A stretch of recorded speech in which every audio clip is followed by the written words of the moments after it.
ಸುಳ್ಯ ತಾಲೂಕು ಪಂಚಾಯತ್ನ ಆವರಣದಲ್ಲಿರುವ ಕೊಠಡಿಯಲ್ಲಿ ಸರಕಾರದ ಗ್ಯಾರಂಟಿ ಯೋಜನೆಗಳ ಅನುಷ್ಠಾನ ಸಮಿತಿಯ ಸುಳ್ಯ ತಾಲೂಕು ಕಚೇರಿಯ ಉದ್ಘಾಟನಾ ಕಾರ್ಯಕ್ರಮ ಬುಧವಾರ ನಡೆಯಿತು. ಗ್ಯಾರಂಟಿ ಅನುಷ್ಠಾನ ಸಮಿತಿ ಜಿಲ್ಲಾಧ್ಯಕ್ಷ ಭರತ್ ಮುಂಡೋಡಿ ಅವರು ನೂತನ ಕಚೇರಿಯನ್ನು ರಿಬ್ಬನ್ ಕತ್ತರಿಸಿ ಉದ್ಘಾಟಿಸಿದರು.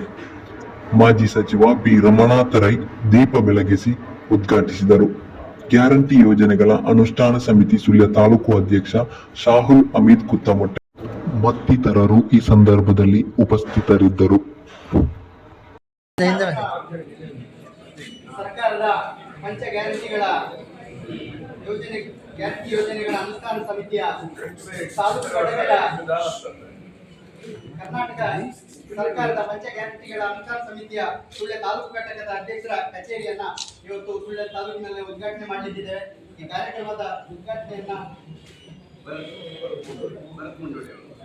ಜಿಲ್ಲಾ ಗ್ಯಾರಂಟಿ ಅನುಷ್ಠಾನ ಸಮಿತಿಯ ಅಧ್ಯಕ್ಷರಾಗಿರ್ತಕ್ಕಂಥ ಭರತ್ ಮುಂಡೋಡಿ ಅವರು ನಮ್ಮ ಎಲ್ಲ ಗಣ್ಯ ಅತಿಥಿಗಳ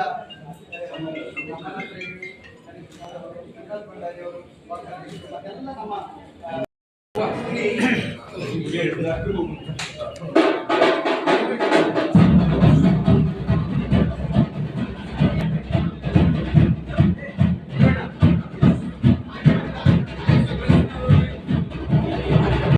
ನಿಮಿಷ ಸರ್ ಬಟ್ಟೆ ಒಂದು ನಿಮಿಷ ಎಸಿ ನೋಡಿ. ಹಾಂ ಎಸ್ ಓಕೆ